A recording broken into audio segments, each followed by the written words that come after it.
yourself to do what must be done, even when you don't want to.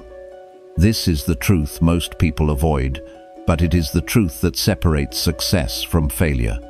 The title says it clearly: How to Force Yourself to Be Disciplined. Because let's be honest, if you wait until you feel ready, you'll keep waiting forever. If you depend on motivation, you'll always fall short. Discipline is not a choice you make only on good days. It's the decision you make every single day, especially when it feels hardest. Think about it. How many opportunities have you lost because you delayed? How many times has comfort stolen progress from you? This message is not about theory, it's about reality. It's about learning to take control of yourself in the moments when excuses scream the loudest. If you can force yourself into discipline, you can change every area of your life. And that's exactly what you're about to learn. Chapter 1. Face your laziness directly and refuse to negotiate. Discipline is not something you stumble upon. It is not something that arrives at your door one morning with a smile. Discipline is something you must face, something you must confront, and most importantly, something you must force into your life when everything inside of you would rather avoid it. When you feel that pull of laziness, when your body says stay in bed, when your mind whispers that you deserve a break, that is the moment you must stand up and refuse to negotiate. Because if you negotiate with laziness even once, it will win the argument every single time. Laziness never runs out of excuses. Laziness will always have another reason ready. But if you refuse to negotiate, if you take your stand, you begin to build the kind of strength that changes your life. Laziness has a way of disguising itself. It does not always arrive as doing nothing. Sometimes it shows up as scrolling endlessly through your phone. Sometimes it comes as eating food you don't need. Sometimes it looks like busy work that keeps you from doing what really matters. That is how it wins. It fools you into believing you are doing enough, when in reality, you are avoiding what is difficult. And the truth about life is this: progress is always found in what is difficult. The things that push you, the things that make you sweat, the things that demand your focus, those are the things that shape you into a person of discipline. If you want to become disciplined, you have to learn to see laziness for what it truly is: the enemy of your future. When you wake up in the morning and you feel the weight of the bed holding you down, that is the moment discipline is calling your name. You either answer it or you turn your back on it. But here is the reality. Every time you turn your back on discipline, you strengthen your laziness. Every time you choose comfort over action, you train your mind to obey laziness. And then, when it matters most, when your life demands focus, you will already be conditioned to quit. That is why it is so dangerous to negotiate with laziness. Even the smallest excuses begin to shape your character. You think you are only skipping a workout, but what you are really doing is building the habit of saying no to discipline. Now ask yourself, how many times have you chosen the easy option over the necessary one? How many times have you said, "I will do it tomorrow," only to realize that tomorrow looked exactly like today? That is laziness negotiating with you, and you accepted the deal. But if you truly want to live a better life, you cannot keep signing that contract. You must face laziness directly, look it in the eye, and refuse to make a deal with it. You say no. You take action in that very moment, even if your mind screams otherwise. That is what forces discipline into your system. You see, the reason so many people remain stuck is not because they lack knowledge.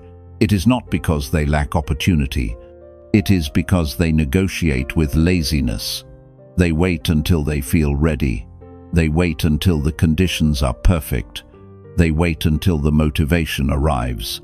But those things never come when you expect them. If you sit around waiting for the perfect feeling, you will wait for the rest of your life. Discipline begins when you act before you feel ready. It begins when you face laziness directly, and you move in spite of it. The human mind is a master at creating comfort. It tells you stories. You worked hard yesterday. Take it easy today. You don't have the energy right now. Do it later. One skipped day won't hurt. These are not harmless thoughts. These are chains. They keep you tied down to the same level, the same results, the same life.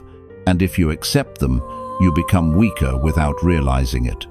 You may think you are just resting, but in reality you are training yourself to surrender. This is why you must build the ability to recognize those thoughts and shut them down before they control you. Think about the people you admire most. They are not more talented than you. They are not luckier than you. They simply stopped negotiating with laziness. They built discipline by refusing to listen to excuses, by forcing themselves to act, even when they didn't feel like it. That is the secret. It is not glamorous. It is not exciting. It is simply the power to say no to the weakness inside of you and yes to the actions that will move you forward. Now, forcing yourself to be disciplined is not about being harsh with yourself for the sake of punishment. It is about respect. It is about respecting your future enough to make decisions today that will serve you tomorrow. When you refuse to negotiate with laziness, you are telling yourself, I am worth the effort.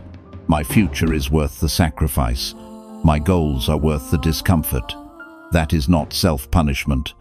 That is self-respect at the highest level. The truth is, laziness never really goes away. It will show up tomorrow and the day after and the day after that. You cannot eliminate it, but you can weaken it. You can strip it of its power by refusing to give in to it. Every time you choose action over excuses, you take a piece of strength back for yourself, and over time, the balance shifts. Laziness becomes weaker. Discipline becomes stronger. Eventually, discipline becomes who you are, not just something you do. But that transformation begins with a single moment, the moment you stop negotiating. It will not feel easy at first. Your body will fight you. Your mind will argue with you. You will hear every reason to delay. But you must train yourself to recognize that this is the exact moment discipline is built. Not when it is easy, not when it is convenient, only when it is hard, only when you don't feel like it. That is where strength is born. That is where a disciplined life begins. Ask yourself right now, what have you been putting off? What area of your life have you allowed laziness to win? Maybe it is your health. Maybe it is your studies. Maybe it is your career. Whatever it is, understand this. The longer you negotiate with laziness, the more you lose time. And time is not coming back. That is the real cost of laziness, not just wasted minutes, but wasted opportunities. So how do you face it directly? You start small. You pick one thing you know you need to do, and you do it immediately. You do not think about it. You do not debate it. You do not ask how you feel. You stand up and you act. That small victory begins to break the pattern. And once you break the pattern once, you can break it again and again and again. That is how discipline is built, through small victories stacked on top of each other until they create a foundation that laziness cannot break. And every time you win against laziness, you gain something more than progress. You gain confidence. You begin to trust yourself. You know that when laziness shows up tomorrow, you will be ready. You will not fold. You will not bargain. You will act. That trust is priceless. Because once you trust yourself, once you know that you will not negotiate with weakness, your life changes in ways you cannot imagine. There will always be people who say, I can't do it. It's too hard. I'll start later. Do not join them. They are waiting for a moment that will never come. Instead, become the person who says, I will do it now. I will act, even when I don't feel like it. I will not negotiate. That person builds a life of freedom, success, and growth. And that person can be you. So remember this. The next time laziness calls, do not answer. The next time it whispers, shut it down. The next time it offers comfort, refuse the deal. Stand firm. Take action. Build your strength one choice at a time. And never forget, the moment you refuse to negotiate with laziness is the moment you force yourself into discipline. And discipline is the path that changes everything. Chapter 2. Take small actions immediately to train instant response. Discipline is not something you build in giant leaps. It is not something that appears one day after a sudden decision. It is created in small actions taken at the exact moment they are needed. Every time you delay, every time you wait, you weaken the ability to respond. The secret to real discipline is learning to act immediately, to move as soon as the thought enters your mind, without hesitation and without negotiation. Those small, instant actions train your mind and body to respond without delay, and that habit becomes the foundation of strength in every part of life. Think about how often opportunities pass you by simply because you paused. You felt the urge to exercise but waited a little longer and then skipped it. You knew you had a call to make but told yourself you would do it later, and later never came. You had an idea to write something down but convinced yourself it could wait, and then you forgot. These small moments do not feel destructive at the time, but they slowly condition you to ignore your own direction. They teach your mind that hesitation is acceptable, and the more you accept hesitation, the weaker your discipline becomes. Now imagine the opposite. Imagine every time you had the thought to act, you moved. You thought of drinking water, so you drank it. You thought of picking up a book, so you opened it. You remembered a task you needed to complete, so you started it right then. That pattern builds something powerful, the ability to respond instantly. That is how you remove laziness before it grows. That is how you prevent procrastination from building roots. And that is how you gain control over yourself. The reason immediate action is so powerful is because the human brain is fast at creating reasons to stop. Within seconds of thinking about doing something hard, your mind creates a list of arguments against it. It tells you you're too tired. It tells you you'll have more energy later. It tells you it's not urgent right now. But those arguments only appear when you wait. If you act before your brain has time to debate, you win. You cut off the excuses before they take shape. That is why small, instant actions matter more than big, delayed ones. When you decide to train this skill, start with something simple. As soon as your alarm rings, stand up. Not after a few minutes, not after checking your phone. Stand up immediately. That is a small action, but it builds a strong lesson. I control my response. Do the same when you remember a small task. Do it right then, even if it takes only 30 seconds. Each time you do this, you reinforce the message that you are a person who acts, not a person who waits. Discipline is not just about grand goals. It is about teaching yourself that your actions follow your decisions. If you decide to do something and then don't, you are teaching yourself to doubt your own word. But if you decide and then act instantly, you are teaching yourself trust. That trust grows into confidence. Confidence grows into consistency, and consistency builds a disciplined life. But it begins with small actions taken immediately. You may think small actions are too insignificant to matter, but they are the seeds of change. When you act instantly on a small task, you train the same mental muscle that will later help you act instantly on bigger challenges. Picking up a book today trains the same discipline that will help you start a business tomorrow. Standing up as soon as your alarm rings trains the same discipline that will help you stay strong under pressure later. You cannot skip the small steps. They are the training ground for the big ones. If you want to test yourself, give this rule a try. When you think of something necessary, count down from 3 and then do it. 3, 2, 1, move. Do not let the thought sit for long. That simple rule removes hesitation. It breaks the habit of waiting, and it forces you to build a new reflex. Act now. Over time, you won't need to count. Your body will move on its own. That is what real discipline feels like, not forced effort, but trained reflex. But here is the truth. You will not always feel like moving instantly. Some days the small action will feel heavier than it should.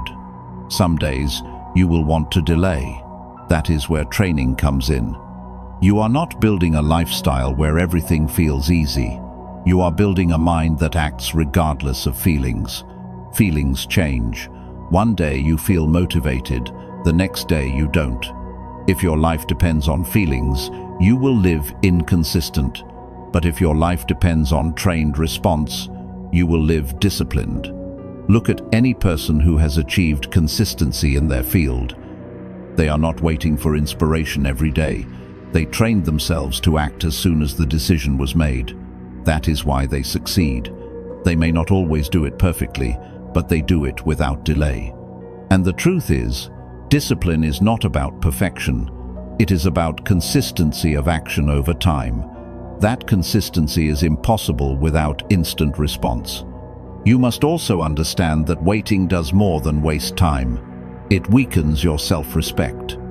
Every time you delay, you feel the weight of disappointment. You know you should have moved, but you didn't. That small regret builds into frustration, and frustration, if repeated long enough, turns into self-doubt. That is the dangerous cycle of hesitation. But when you act immediately, even on something small, you feel a sense of pride. That pride fuels motivation. That motivation makes the next action easier. And soon, your life is filled with momentum instead of regret. Discipline is not a gift. It is a choice repeated until it becomes natural. And the most powerful way to train that choice is through instant action. When you think of doing something productive, move before excuses arrive. When you feel resistance, step into it quickly before it grows. Every instant action is a reminder that you are stronger than hesitation. The beauty of this approach is that anyone can start it right now. You don't need money, you don't need equipment, you don't need special skills. All you need is the willingness to act as soon as the thought appears. That is available to everyone, and the more you practice, the more natural it becomes. The first time you do it, it may feel uncomfortable. The 10th time, it feels less difficult. The 100th time, it feels automatic. That is how you turn instant action into habit. Think about this. Every person has the same 24 hours. Some build disciplined lives, others waste their days. The difference is not time, the difference is response. Some act immediately, others wait. Which group do you want to belong to? The answer lies in what you do the moment a decision comes into your mind. If you want a stronger future, stop giving power to hesitation. Start honoring your thoughts with immediate action. When you feel the urge to do something good for yourself, move. When you know a task is waiting, handle it now. When you have the choice to delay or act, choose act. Those choices may seem small in the moment, but they are shaping who you become. The disciplined life is built in these exact moments, not tomorrow. Not someday, right now, right here, in the decision you make today. Take small actions immediately, and you will train yourself to respond instantly. That instant response becomes your protection against laziness, procrastination, and wasted time. It becomes the tool that helps you live with focus and strength, and it becomes the foundation of a life that grows stronger every single day. When you decide to act instantly, you are telling yourself that your future matters more than your comfort. You are telling yourself that excuses will no longer run your life. You are telling yourself that you are in control. That message, repeated in small actions, will change everything. So when the next decision enters your mind, do not wait, do not hesitate, do not negotiate. Act, move, respond, because the life you want is waiting, but only for the person who learns to act without delay. Chapter 3. Control your thoughts before they control your decisions. The greatest battles of discipline are not fought outside but inside the human mind. Every action you take begins first as a thought, and every decision you make is shaped by the direction of your thinking. If you do not learn to control what goes on in your head, then your life will always be led by impulses, emotions, and distortions. But when you gain control over your thoughts, you put yourself in the position to make stronger, clearer, and wiser choices. Discipline becomes possible only when you understand how powerful your thinking truly is. Most people underestimate how much their thoughts influence their lives. They believe that actions are separate from thinking. But in reality, action is only the extension of what you allow to stay in your mind. Think about it. The person who repeatedly tells themselves they will never improve eventually stops trying. The person who constantly thinks they will fail does not even begin. Thoughts are not harmless, they are the seeds of every decision, and every decision builds your future. This is why controlling your thoughts is the most important foundation for discipline. When you are not aware of what you think, your mind becomes a playground for negativity. One negative thought leads to another, and soon you are filled with hesitation, fear, or excuses. You say to yourself that you are too tired, that you are not capable, or that it is not worth the effort. If you allow these thoughts to sit in your mind, they will shape your actions. You may not notice it at first, but slowly you begin to avoid what is hard. You begin to settle for less than you are capable of, and over time your life reflects the weakness of those thoughts. The good news is that you can take back control. You can train yourself to filter your thoughts the way you filter the food you eat. You do not eat whatever is put in front of you without thinking. You choose carefully because you know it will affect your health. In the same way, you cannot allow every thought to take root. You must choose which thoughts are worth keeping and which ones must be replaced. This is a discipline in itself, the discipline of thought management. The first step to controlling your thoughts is awareness. Too many people live on autopilot, never stopping to notice what they are thinking. They assume their thoughts are facts, when in reality, most thoughts are simply opinions, interpretations, or echoes of past experiences. If you want to take control, you must learn to stop and examine. Ask yourself, what am I thinking right now? Is this thought leading me forward or holding me back? Is this thought building discipline or destroying it? The very act of asking these questions gives you the power to separate yourself from the thought instead of being controlled by it. The second step is replacement. You cannot simply force a thought to disappear. The human mind does not operate in empty space. If you want to get rid of a destructive thought, you must replace it with a constructive one. If your mind says, "I can't do this," you replace it with, "I may struggle, but I can learn and improve." If your mind says, "I don't feel like starting," you replace it with, "I will begin now," because starting creates momentum. Replacement is not about pretending everything is perfect. It is about directing your mind toward thoughts that build strength rather than weakness. Another important step is to limit the input that feeds negative thoughts. Your environment is constantly shaping the way you think. The news you consume, the conversations you have, the people you spend time with, all of these leave an impression on your mind. If you surround yourself with people who always complain, you will start to think in complaint. If you fill your day with endless entertainment, your thoughts will lean toward comfort instead of growth. Controlling your thoughts also means controlling what you expose yourself to daily. If you want discipline, you must create an environment that feeds your mind with clarity, focus, and direction. One of the strongest tools for controlling your thoughts is reflection. Set aside time each day to examine how your thinking guided your choices. Ask yourself, did my thoughts push me toward my goals or away from them today? Where did I let negativity control my actions? Where did I win the battle in my mind? This habit builds awareness and allows you to make corrections before poor thinking becomes a habit. The more often you reflect, the quicker you catch harmful patterns. Understand this truth: your feelings often follow your thoughts. If your thinking is undisciplined, your emotions will be unstable. You will feel discouraged, overwhelmed, or anxious, not because of circumstances, but because of how you are thinking about them. But when you control your thoughts, your emotions become more stable. You feel capable, strong, and in control. And when your emotions are steady, your decisions improve. This is why controlling your thoughts is not just a mental exercise. It directly affects your energy, your focus, and your ability to follow through. You must also learn to challenge irrational thought. Many times your mind will exaggerate reality.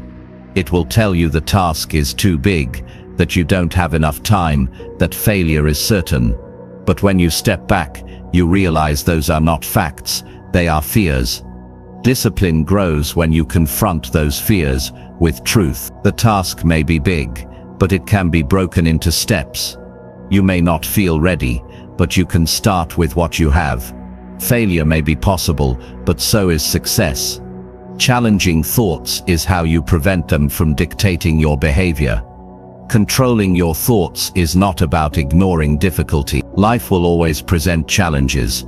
It is about choosing how you respond to those challenges in your mind before you respond in your actions.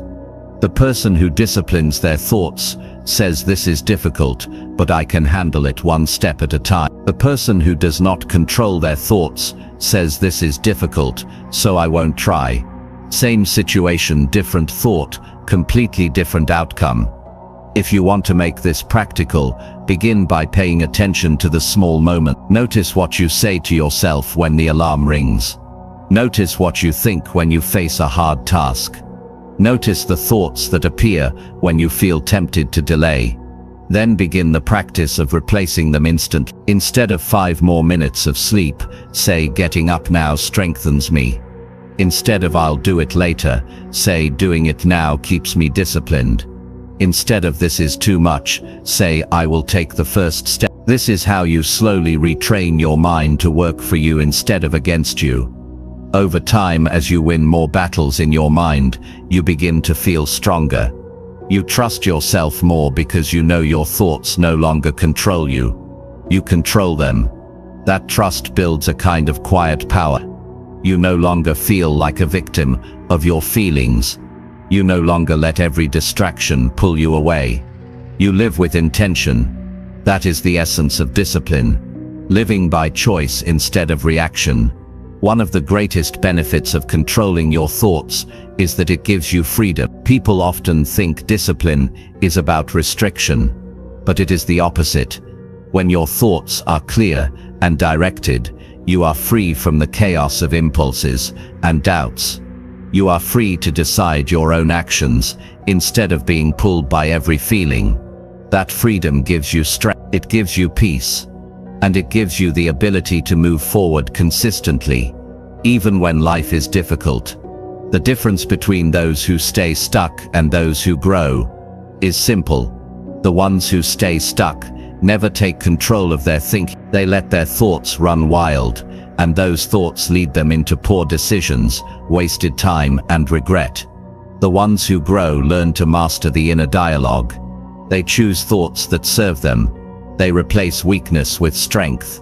And because of that, their actions follow a higher path. From this moment forward, make it your mission to notice your thinking.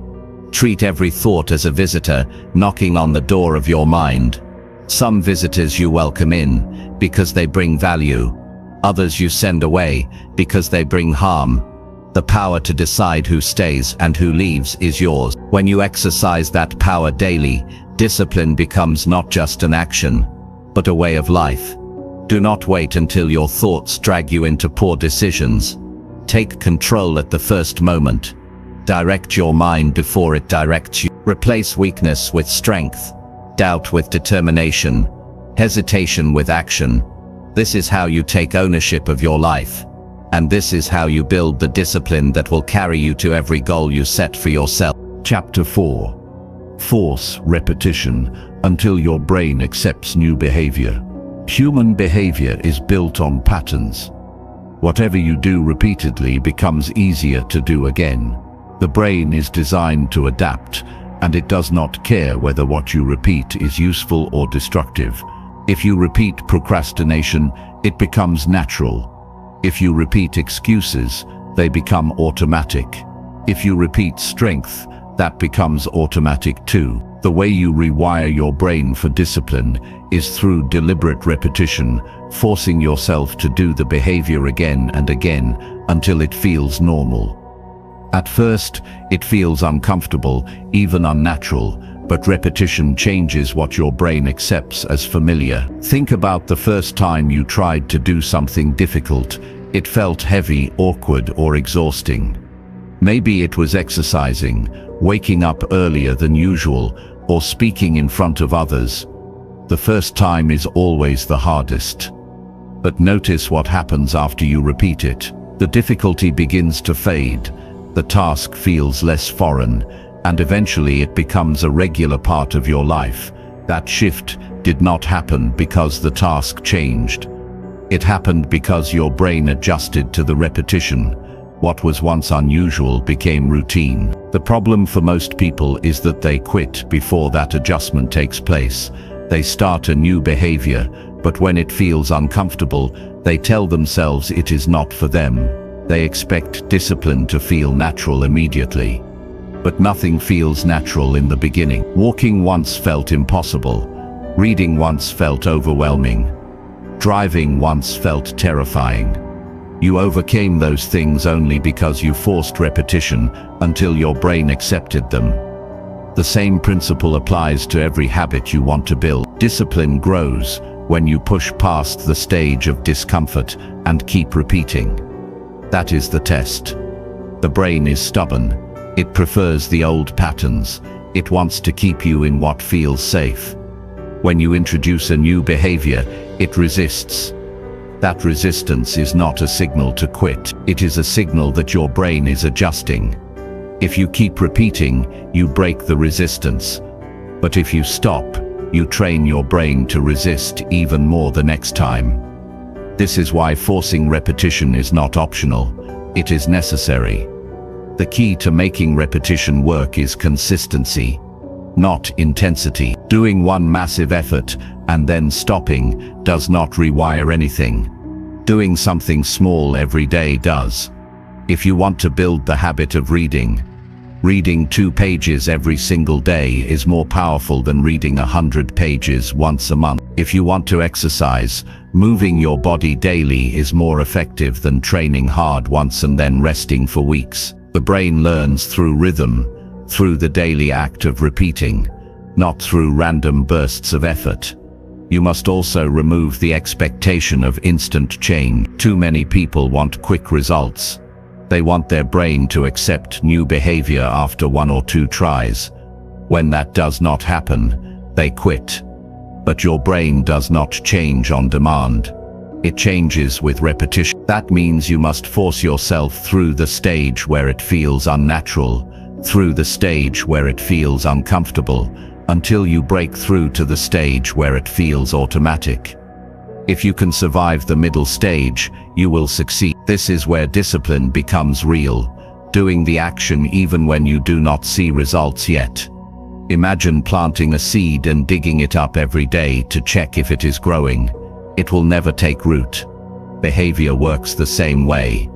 If you stop repeating too soon, the habit never has time to form. But if you give it enough consistent repetition, the roots grow deep, and soon the behavior belongs to you.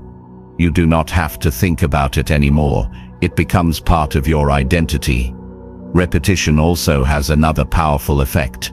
It builds evidence for your mind. Every time you repeat a disciplined action, you are showing yourself proof that you can do it.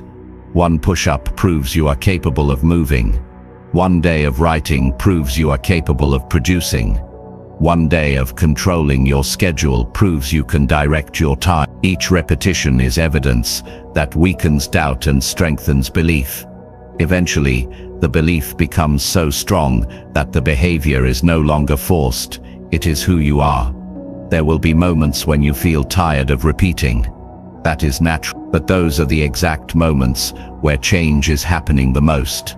Repetition carves grooves into your brain, and every time you continue despite boredom or fatigue, you make those grooves deeper. The deeper the groove, the easier it becomes to repeat again. Quitting at that stage erases your progress, but persisting solidifies it. That is why persistence is more important than motivation. Motivation comes and goes. Persistence comes from repetition, and repetition creates discipline. One practical way to make repetition work is to attach it to something you already do. If you want to build the habit of gratitude, write down 3 things you are thankful for right after brushing your teeth. If you want to build the habit of exercising, do a few push-ups after you pour your morning glass of water. Linking a new behavior to an existing one creates a natural trigger for repetition. The more you link, the easier it becomes to repeat without forgetting. You must also celebrate the completion of repetition, not just the outcome. Many people only reward themselves after big results. But the truth is, repeating the action itself is the real victory. Each repetition is a win. When you acknowledge that, you reinforce the behavior, and your brain becomes more willing to repeat it again. This is how you make repetition sustainable. Another challenge with repetition is monotony. Doing the same thing every day can feel boring. But boredom is part of training. Your brain craves novelty.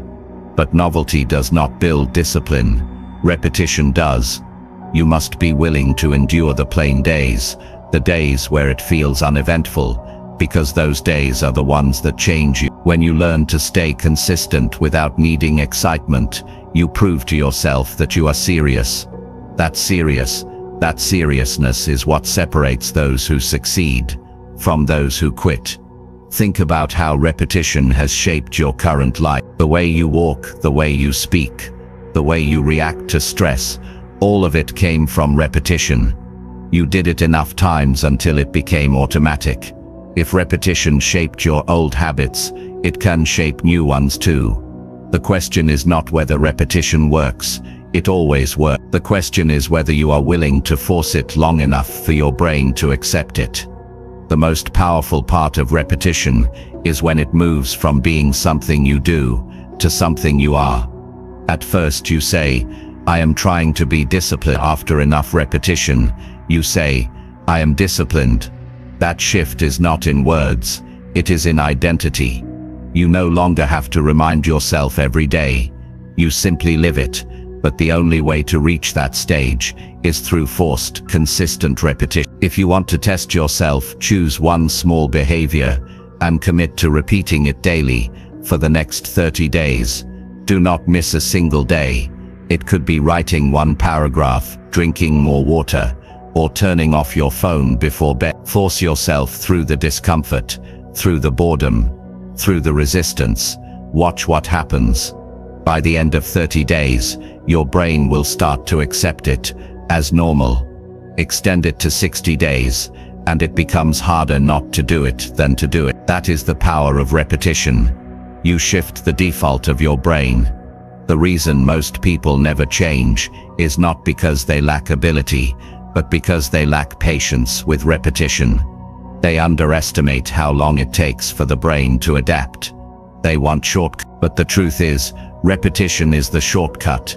It feels slow, but it is the fastest path to change, because once your brain accepts a new behavior, you no longer fight against yourself. You move forward naturally, without constant struggle. That is real freedom. Discipline is not a mystery. It is simply the result of forcing repetition until your brain surrenders to the new pattern. At first, you carry the habit, then the habit carries you. And when that happens, you no longer depend on willpower every day. You depend on who you have become. That transformation is available to anyone willing to repeat long enough. So do not quit at the stage where it feels unnatural. Do not give up when it feels boring. Do not stop when results are not immediate. Force the behavior again and again, until it feels like part of your identity. That is how discipline is created. That is how lives are changed. And that is the path waiting for anyone who chooses to repeat until the brain accepts the new way of living. Chapter 5. Replace negative self-talk with strict self-direction. The way you talk to yourself is the most powerful influence on how disciplined you become. Every word you repeat in your mind either strengthens you or weakens you. If the voice inside you is full of doubt, excuses, and fear, then your actions will follow that pattern. You cannot live a disciplined life if you let negative self-talk control your decisions. Discipline begins with learning to replace destructive language in your head with strict self-direction. You must speak to yourself like a leader who gives orders, not like a critic who tears you down. Negative self-talk often comes quietly. It tells you that you are not ready. It reminds you of past failures. It whispers that the effort is too much. Most people allow those thoughts to become permanent companions, not realizing that every time they agree with them, they are shaping their future. If you keep telling yourself you are weak, you will live weak. If you keep telling yourself you cannot change, you will not change. The mind follows the words it hears most often, especially when those words come from your own mouth. Strict self-direction is the antidote. It is the decision to take full control of your inner dialogue. Instead of allowing your thoughts to drift aimlessly, you give them commands. Instead of telling yourself you cannot, you direct yourself to act. Instead of entertaining doubt, you state with clarity what must be done. Strict self-direction is not about pretending everything is easy. It is about refusing to allow weakness in your language. Your words must reflect the standards you want to live by. The reason strict self-direction works is because the human brain responds to clarity. Vague thoughts create hesitation. Clear commands create action. If you tell yourself, maybe I should do this, your body hesitates. If you tell yourself, I must do this now, your body follows. The tone you use with yourself matters. Speak in a commanding voice, not a questioning one.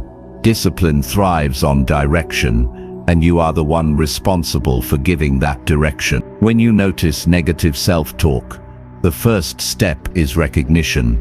Too many people live unaware of the destructive language in their minds. They repeat the same phrases daily. I am too tired. I am not smart enough. I will never succeed. These phrases become so common they feel normal, but once you learn to notice them, you realize they are not harmless. They are shaping your discipline. Recognition allows you to interrupt the cycle. When you catch yourself saying something weak, you stop it. You refuse to entertain it further. The second step is immediate replacement. Do not leave the space empty, because negative talk will always try to return. Replace it with strict direction. If you say, I cannot do this, replace it with, I will complete one step right now. If you say, I feel too lazy, replace it with, I will stand up and move immediately. Replacement turns destructive energy into constructive action. Over time, your brain begins to accept the new commands as the standard. Another key to replacing negative talk is precision. Do not give yourself vague encouragement. Do not simply say, I can do it. That is too broad. Instead, give yourself exact direction. Write one page now. Turn off the phone and focus. Start walking for 10 minutes. Precision eliminates the room for excuses. Negative talk thrives on vagueness. Strict direction kills it with clarity. You must also understand that strict self-direction requires firmness. You cannot give yourself soft orders and expect strong results. When your mind says, I don't feel like it, you must respond with authority. Do it now. That tone matters. You are not negotiating with yourself. You are leading yourself. Just as a coach directs an athlete with firm words, you must direct yourself with the same seriousness. If you treat your own words lightly, your actions will be light. If you treat them with seriousness, your actions will follow with strength. Self-discipline grows as you strengthen this inner dialogue. At first, you may feel resistance. The negative voice may push back. It will argue with you, reminding you of every past failure. But the more often you replace it, the weaker it becomes. The voice of strict direction grows louder, and soon it becomes the dominant one. You begin to trust your own words, because they no longer carry excuses, they carry authority. That trust is what builds confidence. It is also important to realize that negative self-talk does not always sound harsh. Sometimes it disguises itself as kindness. It tells you that you deserve to rest when you have not yet worked. It tells you that taking it easy today will not hurt. It tells you that tomorrow will be a better day to start. These thoughts feel comforting, but they are dangerous. They are traps that keep you weak. Strict self-direction cuts through those false comforts with clarity. It says, rest is earned, not given. Do the work first. It says, tomorrow will not be better unless you act today. That is how you protect yourself from the deception of comfort. Your environment will also influence your self-talk. If you spend time around people who constantly complain or lower their standards, their language will echo in your head. You will find yourself repeating their negativity, even when they are not present. That is why you must be careful with the voices you allow around you. Surround yourself with people who speak with clarity, strength, and direction. Their language will influence your own, and your inner dialogue will rise to match it. A practical exercise for replacing negative self-talk is to write down the most common excuses you tell yourself. Look at them clearly. Then, next to each one, write the strict direction that should replace it. For example, I am too tired becomes I will begin for 5 minutes regardless of energy. I will never succeed becomes I will practice daily until I improve. Read those strict directions often until they become automatic. Each time the old excuse appears, you already have the new command ready. Strict self-direction is not about being unkind to yourself. It is about being honest and firm. Negative talk weakens you because it removes honesty. It exaggerates your limits and hides your strength. Strict direction gives you the truth. You may not feel ready, but you are capable of action.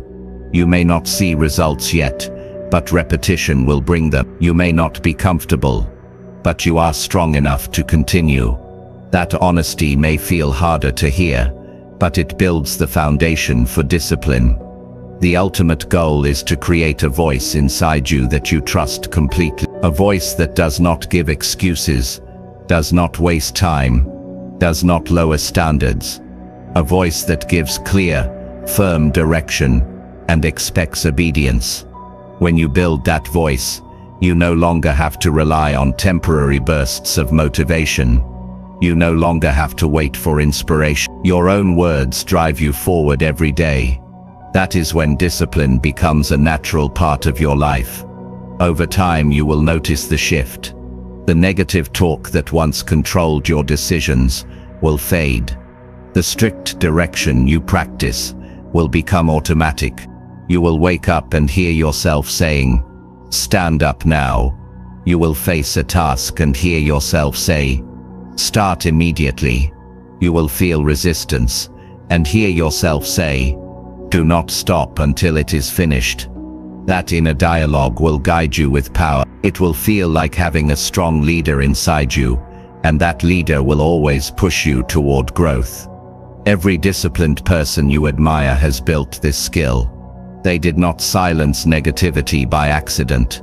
They replaced it with strict direction, daily until it became second nature, and you can do the same. It requires awareness, replacement, precision, and firmness. It requires daily practice. But once you build it, you will never again be at the mercy of destructive self-talk. You will live with clarity, and your discipline will carry you forward regardless of how you feel. From this day forward, decide that your inner dialogue will serve you, not harm you. Stop giving space to negative self-talk. Replace every weakness with a command. Speak to yourself as a leader, not as a victim. Direct yourself firmly toward action, and never forget, the words you repeat to yourself each day are shaping the discipline that defines your future. Chapter 6. Use pressure to act when comfort pulls you back. Comfort is one of the greatest enemies of discipline. It feels safe, it feels pleasant, it feels familiar, but if you give in to it too often, it slowly pulls you away from progress. Comfort whispers that you can take it easy, that you can delay the hard task, that you can relax just a little longer. At first, it seems harmless, but over time, comfort weakens your drive and lowers your standards. The only way to break its grip is to use pressure, to create conditions that demand action when your body and mind would rather stay idle. Without pressure, comfort will always win. With pressure, you force yourself to rise above it. Pressure is not your enemy. In fact, pressure is often the tool that pulls out your best. Think about deadlines. How many times have you delayed until the very last moment, and then suddenly you produced more in a few hours than you had in weeks? That is not because you lacked ability earlier. It is because the pressure forced you to act. The problem is that most people wait for external pressure, deadlines, emergencies, or consequences before they move. Discipline grows when you learn to apply pressure on yourself before life does it for you. The truth is, comfort has no urgency. It convinces you that tomorrow is just as good as today. It convinces you that nothing terrible will happen if you delay. That is how it keeps you stuck. Pressure creates urgency. Pressure tells you the time is now, not late. When you use pressure correctly, you leave no room for comfort to slow you down. You create a system where action is not optional, where movement is the only choice. One way to create pressure is through accountability. When you tell someone about your commitment, when you make your goals visible, you introduce a kind of weight that pushes you forward. If you promise yourself you will exercise but tell no one, comfort may talk you out of it. But if you tell a friend, if you share it publicly, you feel pressure to follow through. That pressure removes the option of slipping back into comfort. It gives you an extra reason to act. Another way to create pressure is through deadlines. A goal without a deadline is just a wish. If you say you will get something done someday, comfort will stretch that day into months or years. But if you give yourself a firm date, you create pressure that demands focus. Even better, shorten your deadlines. Challenge yourself to act sooner than feels comfortable. That urgency forces you to cut distractions and prioritize what matters most. Without deadlines, comfort will always stretch your timeline. With deadlines, you compress time and accelerate growth. You can also use financial pressure to strengthen discipline. Invest in something that requires you to commit. Pay for the class, buy the equipment, put money on the line. When you invest, you create pressure to use what you paid for. Many people waste opportunities because they never attach value to their commitment. When there is nothing to lose, comfort takes over. When you have something at stake, you are far less likely to delay. Pressure also comes from raising your standards. When you accept mediocrity, comfort wins easily. But when you raise the bar, when you demand more from yourself, you introduce the pressure to perform at a higher level. This pressure is not about perfection, it is about refusing to settle. It is about refusing to let comfort dictate your effort. High standards create the kind of pressure that pushes you to act with seriousness, even when you do not feel like it. Another powerful way to use pressure is to visualize the cost of comfort. Ask yourself, what will my life look like if I continue choosing ease over effort? Picture the wasted time, the lost opportunities, the regret that builds over years. That vision creates emotional pressure. It reminds you that every choice has a consequence. When you see clearly what comfort will steal from you, you feel urgency to move now. That inner pressure drives action stronger than motivation ever could. Pressure is not about stress for the sake of stress. It is about building conditions where discipline becomes the natural response. Comfort will always try to slow you down, but pressure creates a force stronger than comfort. It directs you to act before you are tempted to delay. It tells you there is no later, only now. That habit of creating pressure builds resilience. It trains your mind to act even when comfort pulls hard. You must also learn to use pressure in moments of weakness. When you feel yourself drifting toward comfort, stop and give yourself a strict command. Speak with authority. Do it now, no delay. The firmness of those words creates instant pressure. It leaves no space for negotiation. That pressure pushes you forward in the exact moment you are most vulnerable to comfort. Without that firmness, you slip back into delay. With it, you build a record of victories against comfort. One overlooked form of pressure is responsibility. When others depend on you, you cannot afford to choose comfort. Responsibility forces you to rise. Think about parents who sacrifice for their children, workers who push through exhaustion to provide, leaders who carry the weight of their team. They act not because they always feel motivated, but because responsibility creates pressure that leaves no room for laziness. You can use this principle in your own life by taking on commitments that require your discipline. When someone else relies on you, comfort becomes a weaker option. It is important to understand that comfort will never disappear. It will always invite you to rest longer, to relax sooner, to wait a little more. You cannot eliminate that pull, but you can overpower it with pressure. Comfort is gentle, pressure is firm. Comfort whispers, pressure demands. The one you choose to listen to determines the direction of your life. If you want to test yourself, put deliberate pressure on your day. Give yourself strict timelines. Remove the easy options. Announce your commitments to others. Place yourself in environments where excuses are not possible. Each time you do this, you strengthen the muscle of discipline. You train yourself to act under pressure instead of shrinking under it. Over time, pressure stops feeling like stress. It feels like structure. It feels like the system that keeps you strong when comfort tries to weaken you. Remember, some of your greatest achievements will come when you place yourself under conditions that leave no choice but action. Comfort cannot exist where pressure is present. If you rely on comfort, your life will shrink.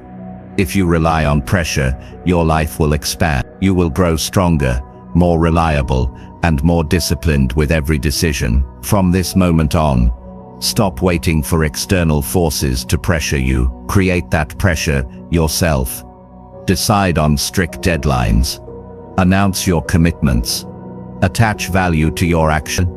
Demand more from yourself than you currently accept. Use responsibility to keep yourself accountable. Remind yourself of the cost of staying comfortable. Each of these creates pressure that forces action. And when comfort calls you back, when it tells you to delay, when it tempts you with ease, answer it with pressure. Tell yourself firmly that action is required now. Move without hesitation. Choose progress over ease. That repeated decision builds the life of discipline you want. It is not easy, but it is possible. And every time you use pressure to defeat comfort, you prove to yourself that you are capable of far more than you think. Chapter 7. Build mental toughness by choosing effort over relief. Mental toughness is the ability to keep moving forward when every part of you wants to stop. It is the strength to stay with the effort instead of escaping into comfort. Life constantly presents you with two choices: choose effort and grow stronger, or choose relief and stay weak. The easy road tempts you every day, but if you always take it, you will never know your real capacity. The disciplined life belongs to those who train themselves to choose effort consistently, even when the relief looks more inviting. You must understand that toughness is not built in comfort. It is created in the moments when effort feels heavy, when resistance feels unbearable, when you would rather escape. That is the exact moment where you can either quit or push through. If you quit, you teach yourself that relief is more important than progress. If you push through, you teach yourself that effort defines you. Over time, these choices shape your identity. You either become the person who gives in to relief, or the person who thrives under effort. Most people underestimate how often they choose relief without realizing it. They reach for food when they are stressed, instead of addressing the real issue. They check their phone to avoid facing the hard task. They stop short of finishing what they started, because the effort is uncomfortable. Each of those moments feels small, but they accumulate into a pattern. That pattern either builds weakness or builds toughness. The mind adapts to whichever one you feed. Choosing effort means you refuse to run from discomfort. You accept that growth requires pain. You accept that strength requires sacrifice. You accept that progress will never feel easy. But here is the truth: the discomfort of effort is temporary, while the weakness that comes from chasing relief lasts much longer. When you push yourself to complete the work, the pain fades and the reward remains. When you give in to relief, the comfort fades and the regret remains. Mental toughness is about training yourself to live for the long reward, not the short escape. Discipline requires you to recognize the tricks of relief. Relief always presents itself as harmless. It says you deserve it. It says you will only rest for a short time. It says the problem can wait. But once you accept it, relief multiplies. A short break turns into hours wasted. A skipped day turns into weeks of neglect. The danger is not in the single choice, it is in the pattern that follows. Every time you allow relief to control you, you weaken your ability to choose effort next time. That is why you must be ruthless in rejecting false relief. Building mental toughness begins with small acts of effort.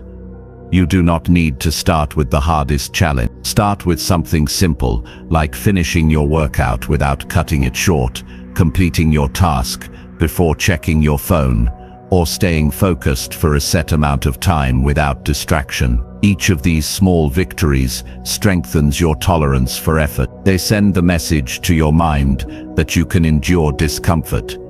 The more you repeat them, the stronger your toughness becomes. As you grow stronger, you can begin to deliberately seek effort. Choose to walk instead of taking the elevator. Choose to stay with the problem instead of quitting when it gets hard. Choose to finish what you started, even when you want to leave it incomplete. Each of these choices builds your resilience. Mental toughness is not a gift you are born with. It is a habit you create by consistently choosing effort over relief. Another essential part of toughness is self-respect. When you choose effort, you prove to yourself that you can be trusted to finish. That trust builds pride, and pride fuels confidence. But when you choose relief, you lose respect for yourself. You may enjoy comfort in the moment, but later you feel disappointed. That disappointment weakens confidence. You start doubting your own ability to follow through. The only way to reverse that is to rebuild trust through effort. Every time you push past comfort, you earn back your respect. Mental toughness also requires patience. Relief always looks attractive because it offers immediate comfort. Effort demands time before results appear. You may work for weeks or months before seeing significant change. This is where many people quit. They cannot handle the gap between effort and reward. But the disciplined person accepts that patience is part of the process. They understand that every day of effort is a brick in the foundation. They trust that the reward will come if they keep stacking those bricks. That trust is what allows them to keep choosing effort even when relief is calling loudly. One practical way to build toughness is to set rules for yourself that you do not break. For example, you decide that you will not go to sleep until you complete your daily target. You decide that you will not stop halfway once you begin. These rules act as anchors. When relief tempts you, the rules remind you of the standard you live by. Strict personal rules create the kind of pressure that keeps you aligned with effort. Without them, it is too easy to drift into excuses. You must also remember that effort feels different once you get started. The hardest part is the beginning. The first few minutes of pushing yourself always feel heavier than the rest. That is where most people surrender. But if you force yourself past that beginning, the body and mind adjust, and the effort becomes manageable. The key is to push through that initial resistance without giving in to relief. If you do that repeatedly, your toughness grows naturally. Discipline also grows when you stop seeing effort as punishment and start seeing it as training. Effort is not a punishment for weakness, it is the path to strength. Every difficult task is a workout for your mind. Every uncomfortable moment is practice for resilience. When you adopt this perspective, you no longer resent effort. You embrace it as the tool that makes you unshakable. That mindset shift is critical. People who see effort as punishment run from it. People who see effort as training welcome it. Relief may feel good for a moment, but it cannot build character. Character is built only in effort. When you are tired but keep going, you grow. When you are afraid but take action anyway, you grow. When you want to quit but stay until it is finished, you grow. These moments define toughness. They separate the disciplined from the undisciplined, the achievers from the average, and every person has access to them. The difference is whether you choose effort or relief.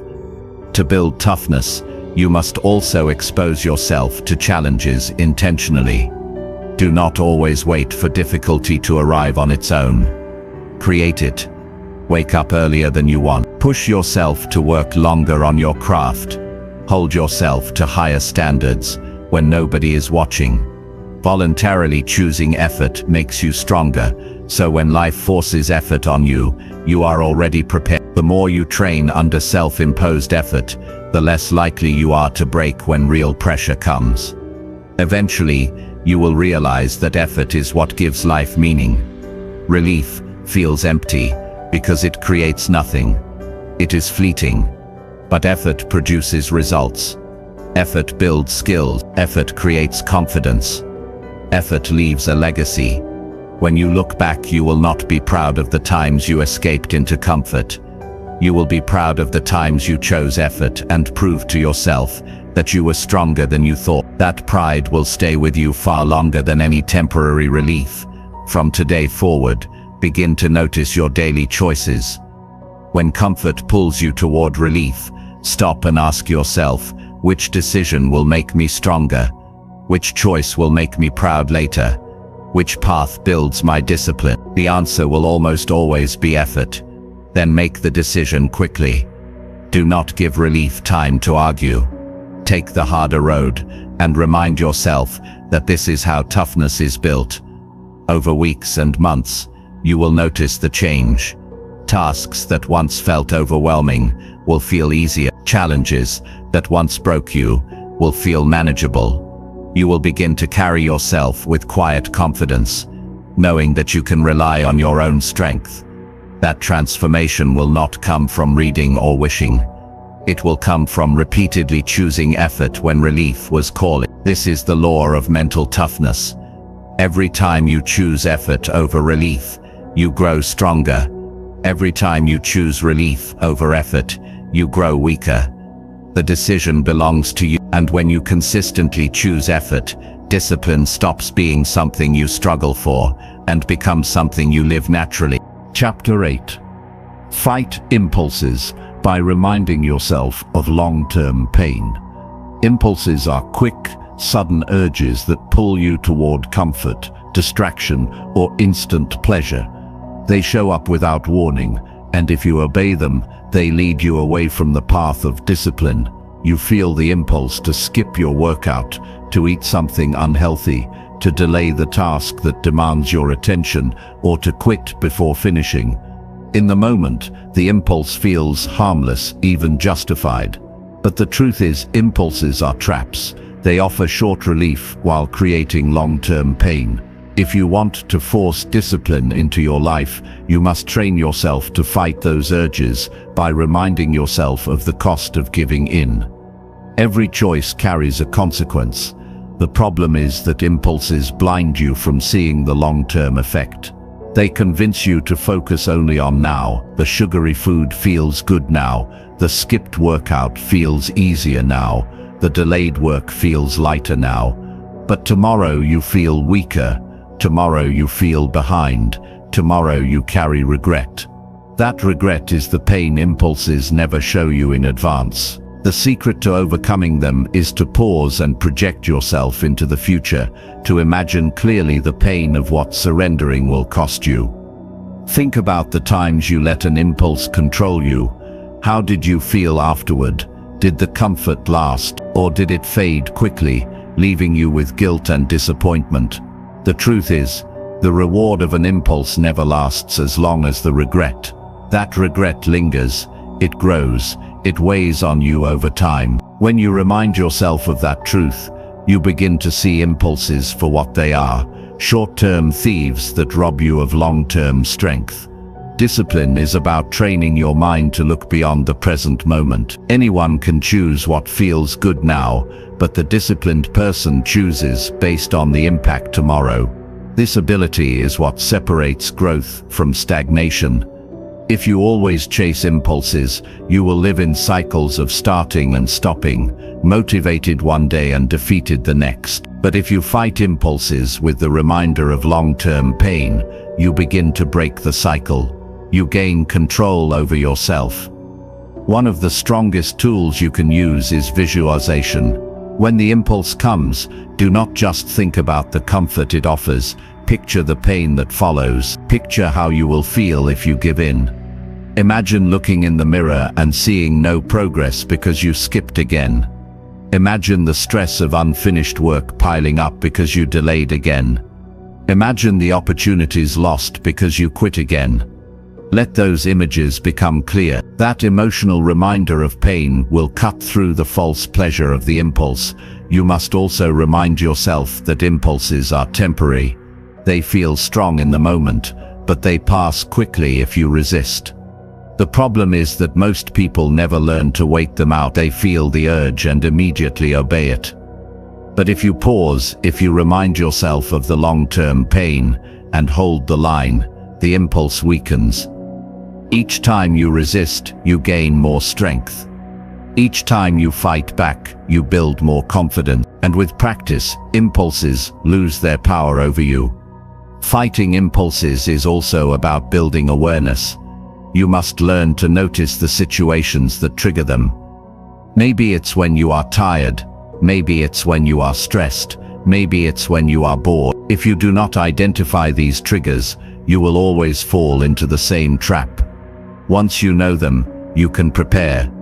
You can decide in advance how you will respond. When the urge appears, you will not be surprised. You will already have the weapon of long-term vision ready. It is also helpful to replace the impulse with a stronger action. If you feel the urge to skip work, start with a small piece of it immediately. If you feel the urge to eat poorly, drink a glass of water first. If you feel the urge to check your phone endlessly, take a short walk instead. Replacement weakens the impulse by redirecting the energy. Over time, your brain learns that when the urge arrives, you do not obey it. You transform it into something useful. The cost of living by impulses is heavy.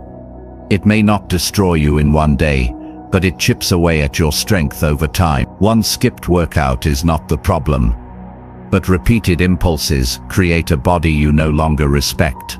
One delayed task is not the issue, but repeated impulses create a life full of missed opportunities. Every person who lives with regret today was once someone who gave in to impulses yesterday. That is the reality you must remind yourself of when the urge appears. If you want a disciplined life, you must accept that impulses will never disappear completely. They will always come. The goal is not to eliminate them, but to control them. You win by creating a gap between the urge and the action, by pausing long enough to remind yourself of the pain you are avoiding. That pause is where your power lies. That pause is where you decide whether to live in regret or in discipline. Mental strength grows each time you hold that line. At first, the fight feels exhausting, but the more you practice, the easier it becomes. Soon, fighting impulses is not about struggling every time, it is about recognizing them and dismissing them quickly. You gain a sense of mastery over yourself. You begin to feel proud not just of what you achieve, but of what you no longer surrender to. That pride becomes fuel for even greater discipline. Another strategy is to shift your perspective of pain. Most people run from pain, but discipline is about learning to face it. The pain of effort is temporary. The pain of regret is permanent. When you feel an impulse, ask yourself which pain you are choosing. If you act on the impulse, you are choosing the longer pain. If you resist and face the discomfort now, you are choosing the shorter pain. Discipline is about consistently choosing the pain that serves you, not the one that destroys you. It also helps to remind yourself of the kind of life you want to live. Do you want to be someone who obeys every urge, or someone who controls them? Do you want to look back on your life with pride or with regret? Your impulses will never think about that. They only care about now. But you must care about later. You must live with the bigger picture in mind. That vision is what allows you to resist the temptation of relief in the moment. Over time, your ability to fight impulses becomes one of your greatest strengths. You begin to trust yourself completely. You know that when the urge comes, you will not be a slave to it. You will recognize it, remind yourself of the pain it brings, and make the stronger choice. That trust gives you freedom. It gives you the ability to focus fully on what matters, because you are no longer controlled by urges. Discipline is the art of making decisions based on long-term vision, rather than short-term desire. Impulses will always try to blind you to that vision. They will try to drag you back into immediate comfort. But when you fight them with the reminder of long-term pain, you take away their power. You create space between what you feel and what you choose. That space is where discipline lives. From this moment on, commit to never acting blindly on impulses. When the urge appears, pause. When the temptation calls, think of the pain it creates tomorrow. Let that thought be heavier than the comfort of now. Then act according to your higher standard, not your lower desire. Each time you do this, you strengthen your discipline. Each time you win, you prove that your future matters more than your impulses. The disciplined life is not built by perfect conditions or endless motivation. It is built by winning the battles of impulse every day. It is built by choosing effort over regret, vision over comfort, discipline over weakness. And it begins with one powerful skill: the ability to fight impulses by remembering the long-term pain they create. That reminder is the shield that protects you from regret and the tool that builds your strongest self. Chapter 9. Direct your energy only toward tasks that truly matter. Every person wakes up each day with a limited supply of energy. That energy can be directed toward building a meaningful life, or wasted on distractions that lead nowhere. Discipline is not just about forcing yourself to act. It is about making sure your actions are directed toward the tasks that truly matter. Without this focus, you can work hard all day and still feel empty because your energy went to things that made no real difference. A disciplined life is not measured only by activity, It is measured by progress in the areas that shape your future. The reason so many people feel drained yet unfulfilled is because they scatter their energy across too many things. They spend hours reacting to messages, scrolling through endless content, worrying about opinions that don't move their life forward, or chasing trivial tasks that make them feel busy but not productive. At the end of the day, they are exhausted, yet nothing important has been built. That is the trap of undirected energy. When you live this way long enough, you begin to believe that effort itself is enough, but effort without focus is wasted effort. The discipline that changes your life comes from saying no to the unimportant and yes only to the essential. The first step to directing your energy wisely is clarity. You must know what truly matters to you. Without clarity, you will be pulled in every direction by demands, temptations, and distractions. Ask yourself, what are the few things in my life that create the biggest results? What actions move me closer to health, growth, stability, or freedom? These answers will not be the same for everyone, but every person must define them. Once you are clear, the discipline is to align your energy only with those priorities. It is easy to get caught in the noise of daily life. Every notification, every invitation, every request from others pulls at your attention. If you do not protect your focus, the world will decide for you where your energy goes, and the world will rarely direct you toward your highest priorities. That is why you must be deliberate. You not simply hope your energy will go to the right places. You must decide in advance. You must protect your focus like it is your most valuable resource, because it is one of the strongest strategies is to identify your top 3 tasks each day. The tasks that truly matter, and commit to completing them before anything else. These are not errands or busy work.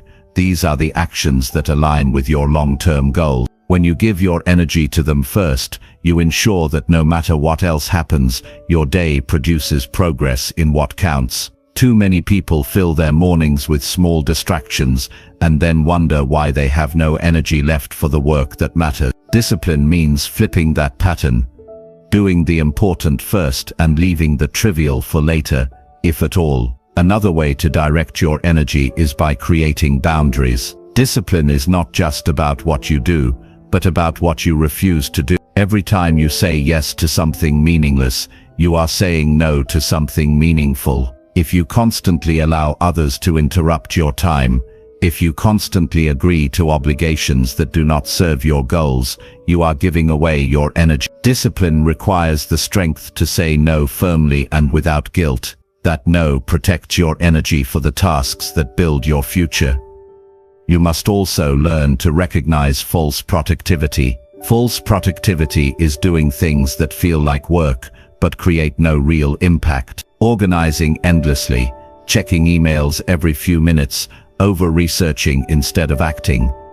These give the illusion of progress, but waste your limited energy. The disciplined person asks constantly, is this moving me forward? If the answer is no, they redirect immediately. That habit alone separates the truly productive from the perpetually busy. Directing energy is not just about work, it applies to every area of life. If you pour energy into arguments, negativity, or trying to please everyone, you weaken your capacity to grow. If you invest energy in learning, health, meaningful relationships, and building skills, you strengthen your life. The discipline is in choosing where your attention goes, and being ruthless about cutting out what drains you without return. Another critical piece is managing your peak energy. Every person has hours in the day when they are sharpest. For some, it is the morning.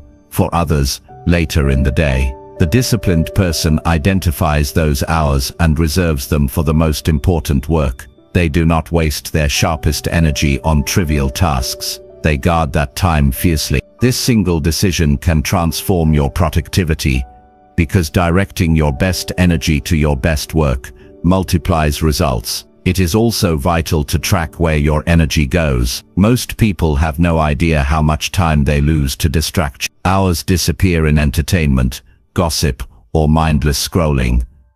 and they wonder why nothing changes. When you track your habits honestly, you see clearly the leaks in your discipline. Awareness creates the opportunity to redirect. Each time you catch yourself drifting, you can remind yourself, this is not where my energy belongs. Then you bring it back to the tasks that matter.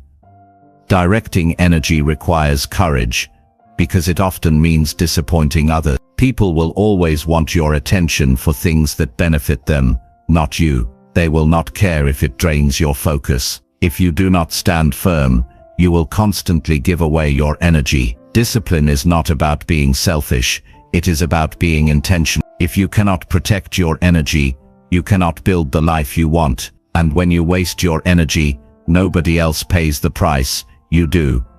There is also a deeper reason why directing your energy is essential. Life is short, and every day you spend on meaningless tasks is a day you never get back. The regret of wasted energy is painful. Many people realize too late that they spent years working on things that did not matter, only to find themselves with nothing of value to show. Discipline saves you from that regret. It ensures that your time, effort, and focus are invested in building something lasting. To apply this principle, create a list of your highest priorities, no more than 5. Then compare everything you do against that list. If an action serves one of those priorities, it deserves your energy. If it does not, it must be minimized or eliminated. This is how you cut out the noise and live with direction. The disciplined life is not about doing everything, it is about doing the right things with consistency. Over time, directing your energy becomes a habit. At first,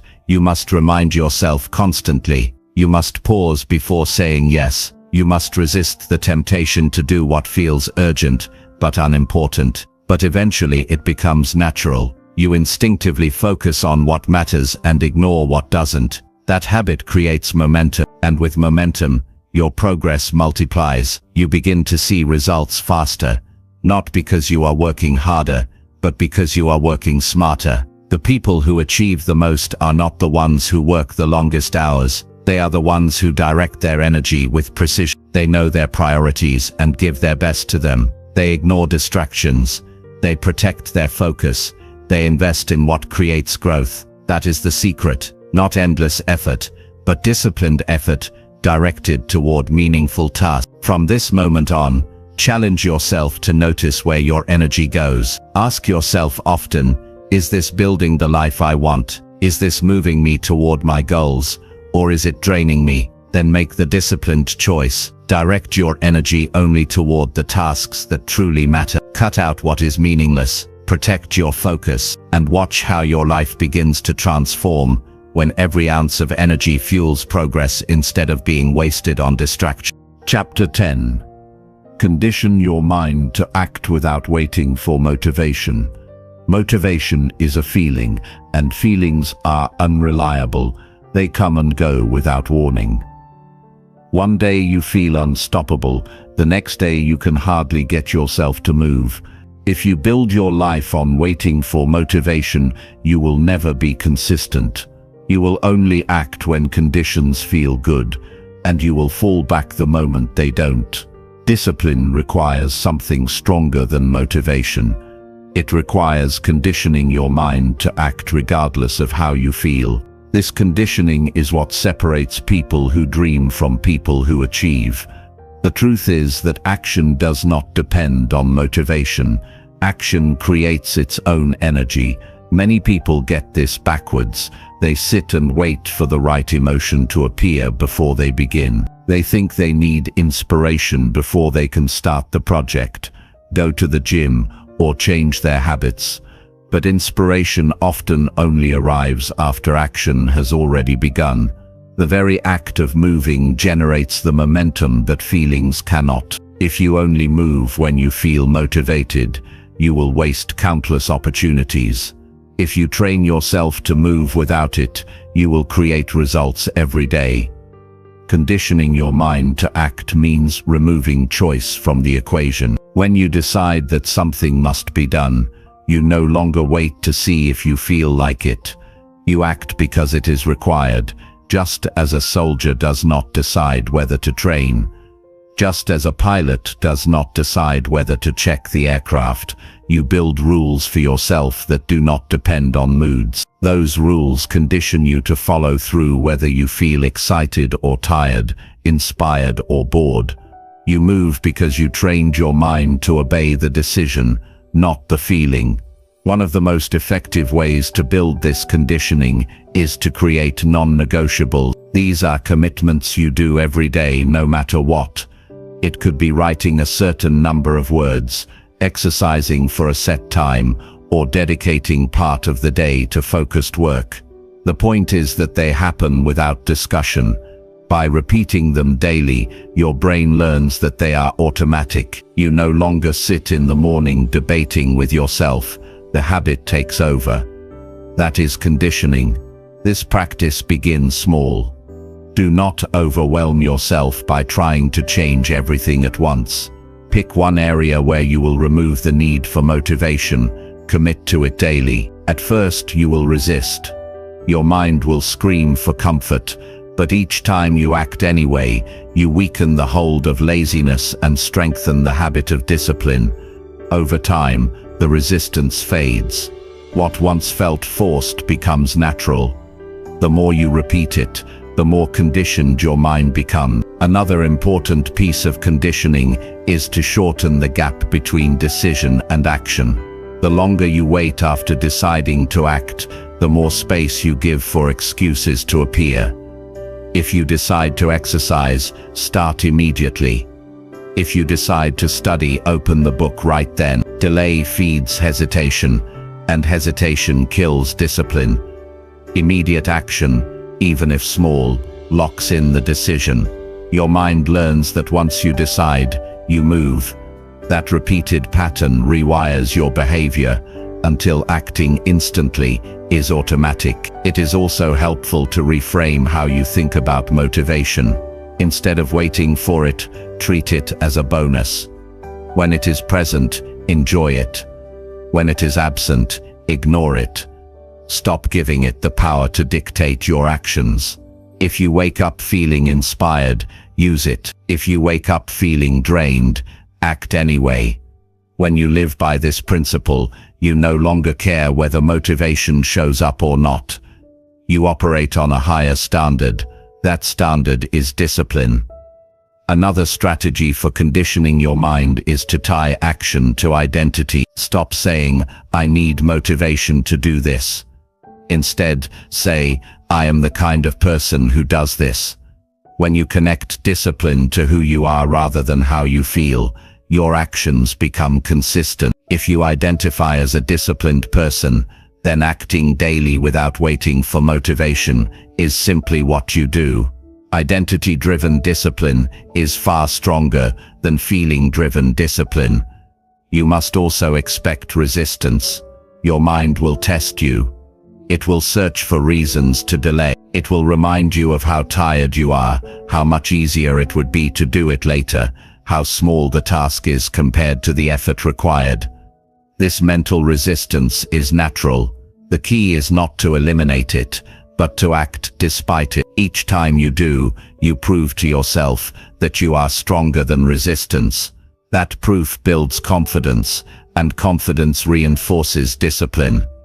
There is also value in embracing discomfort directly. Many people avoid action because they wait for it to feel good. But part of conditioning is teaching yourself that you can act even when the task feels unpleasant. You can write when you don't feel creative. You can train when your body feels heavy. You can study when your mind feels distracted. By doing so, you teach yourself a powerful truth. Your feelings are not in charge. You are. That realization transforms the way you live. Conditioning also benefits from structure. If your days are unstructured, you leave space for indecision. If you have clear routines, your brain shifts into action without waiting for permission. Wake up at the same time. Begin your work at the same time. End your day with the same ritual. These structures condition your behavior until they no longer feel like choices. They feel like automatic parts of your life. The fewer decisions you leave to feelings, the stronger your discipline becomes.